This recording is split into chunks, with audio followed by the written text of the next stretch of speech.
कई साल पहले की बात है, लेकिन ये एक परियों की कहानी नहीं है, बल्कि ये कहानी एक ऐसे शख्सियत के बारे में है जिनको लोग उनके नर्सिंग स्वास्थ्य का परिचय देने के लिए याद करते हैं और उनकी प्रशंसा करते हैं।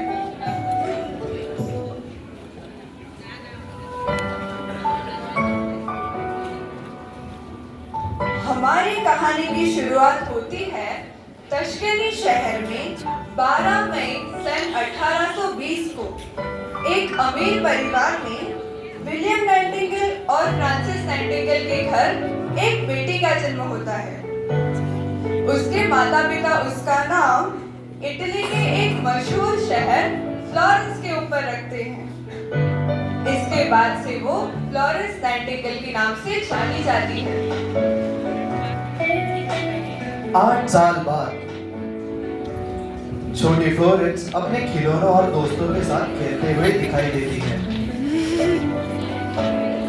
दोस्तों के साथ खेलते समय उसे एक मासूम कुत्ता दिखाई दिया और जब वो उसके पास गई तब उसे पता चला कि उसके पैर में चोट लगी हुई थी। फ्लोरेंस को उस पर दया आई और उसने सहायता की। इससे हमें ये पता चलता है कि फ्लोरेंस के मन में इंसानों और जानवरों के प्रति पहले से ही दया की भावना थी।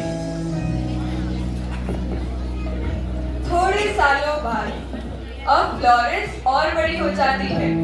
वो अपने जीवन का सबसे महत्वपूर्ण निर्णय लेने वाली है। 16 साल की उम्र में उनको आत्मज्ञान हुआ और उन्होंने अपने आप को मानव जाति की सेवा करने के लिए समर्पित करने का निर्णय लिया, क्योंकि उससे वो सिर्फ भगवान की ही नहीं पूरी मानव जाति की सेवा कर सकती है। एक दिन वो अपने पिताजी के पास इस बारे में बात करने जाती है। पापा, आप क्या कर रहे हो? मुझे आपसे बात करनी है। हाँ बोलो बेटा, क्या हुआ? पापा, मुझे नर्सिंग पढ़ना है, इसलिए आपकी इजाजत चाहिए। बेटा, तुझे नर्सिंग पढ़ने की क्या जरूरत है? कोई और विषय क्यों नहीं पढ़ना चाहती? पर मुझे जो बीमारियों से पीड़ित लोग हैं उनका दर्द दूर करना है। फ्लोरेंस की मम्मी, आप इसे कुछ समझाइए।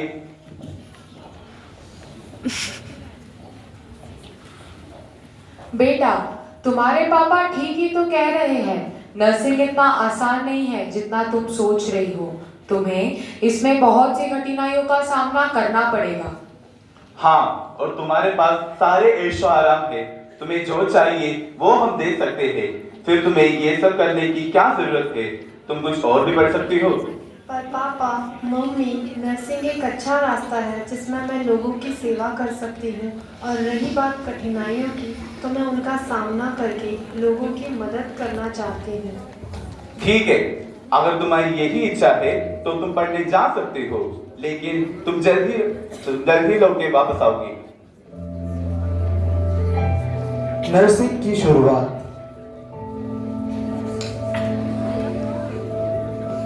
परिवार की इजाजत लेकर सन 1850 में फ्लोरेंस जर्मनी गई और अपनी ग्रेजुएशन पूरी की। वहां वे अव्वल नंबर से पास हुई।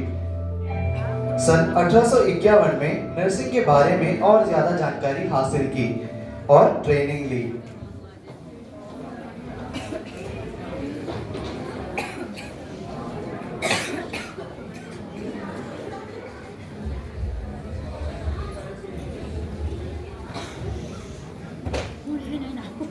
उस बीच काफी देशों के बीच में तनाव का माहौल था।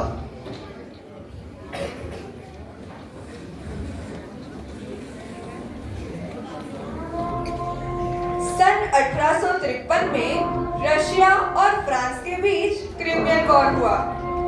उस वॉर के दौरान दोनों तरफ से भारी गोलीबारी होने लगी। दोनों पक्षों के सैनिक बुरी तरह से घायल हुए। वो लोग मरने की कगार पर थे। उन लोगों को जल्द से जल्द मिलिट्री हॉस्पिटल ले जाया गया। इन सैनिकों की दुखद कथा के बारे में अखबार में एक लेख लिखा गया। यह लेख फ्लोरेंस ने पढ़ा और इसका उन पे गहरा असर हुआ। और वो रोने लगी। उन्होंने ये निर्णय लिया कि वो लोगों की सहायता करेगी। फ्लोरेंस और उनकी सहकर्मी नर्सेस उन घायल सैनिकों की सहायता करने के लिए हॉस्पिटल जा पहुंची। हॉस्पिटल का दृश्य। फ्लोरेंस घायल सैनिकों के कमरे में जाती है और देखती है कि वहां का माहौल बहुत ही दर्दनाक है। कमरे में चारों ओर गंदगी और अंधेरा है। उन्होंने देखा कि दवाइयों की मात्रा भी बहुत कम है और उन सैनिकों के लिए खाना बनाने के लिए कोई सामग्री नहीं है। इसके बाद फ्लोरेंस गंदगी को साफ करती है और खिड़कियां खोलती है ताकि कमरे में घुटन कम हो। फिर घायल सैनिकों की मरहम पट्टी करने जाती है। तब कोई भी सामान उन्हें जगह पर नहीं मिलता और वो ये देखकर परेशान हो जाती है। ये सब करते हुए फ्लोरेंस को दूसरे नर्सेस देख रहे हैं और उनकी सहायता करने में जुड़ जाते हैं।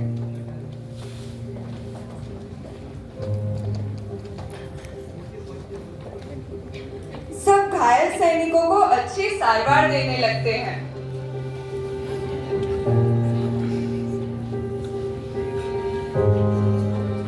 और उन्हें पौष्टिक भोजन भी खिलाते हैं।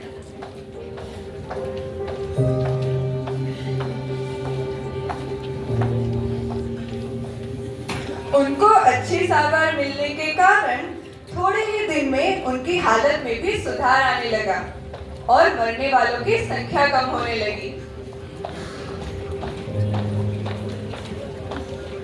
अगर रात को किसी को सहायता की जरूरत पड़ती तो फ्लोरेंस रात को लैंप लेके उनकी सहायता करने आती थी। इसलिए उनको लेडी विद द लैंप कहा जाता है। फ्लोरेंस का वॉर के बाद का जीवन बताने जा रहे हैं। सन 1860 में फ्लोरेंस नाइटिंगेल ने सेंट थॉमस हॉस्पिटल की स्थापना करने के लिए फंड्स इकट्ठा किए।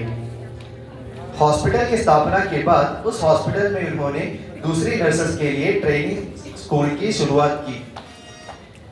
वे नर्सेस नाइटिंगेल नर्सेस के नाम से जानी जाती थी।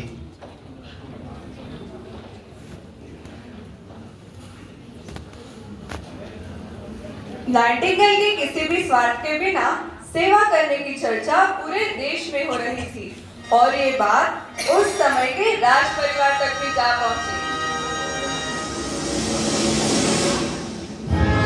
इसलिए सन 1883 में नाइटिंगेल को लंदन की महारानी विक्टोरिया के हाथों रॉयल क्रॉस की उपाधि से सम्मानित किया गया।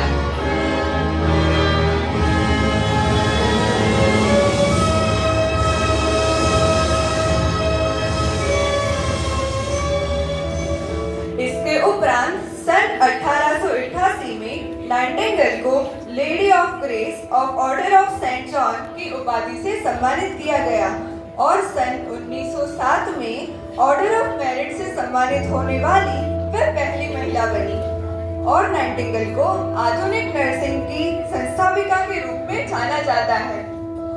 दुर्भाग्य से वो महान इंसान अब हमारे बीच नहीं रहे। नाइटिंगेल की मृत्यु सन 1910 में 13 अगस्त के दिन ब्रुसेलोसिस की वजह से लंदन में 90 साल की उम्र में हुई थी। नाइटिंगेल की मृत्यु के बाद भी उन्हें कई सारी उपाधियों से नवाजा गया है और सन 1913 में फ्लोरेंस शहर में उनकी याद में बड़ी प्रतिमा बनाई गई थी। उसको चर्च ऑफ सांता क्रॉस के नाम से जाना जाता है। इसके उपरांत उनके जन्म का स्मरण करने के लिए 12 मई यानी कि उनके जन्मदिन को वार्षिक रूप से इंटरनेशनल नर्सेस डे के रूप में मनाया जाता है। वर्ष 2020 में फ्लोरेंस की 200वीं जयंती के उपलक्ष्य में नर्स और मिडवाइफ का वर्ष के रूप नामित किया है। हमें आशा है कि फर्स्ट ईयर बीएससी नर्सिंग और फर्स्ट ईयर जीएनएम द्वारा प्रस्तुत किया गया फ्लोरेंस नाइटिंगेल के जीवन कथा का वर्णन आप सभी को पसंद आया होगा।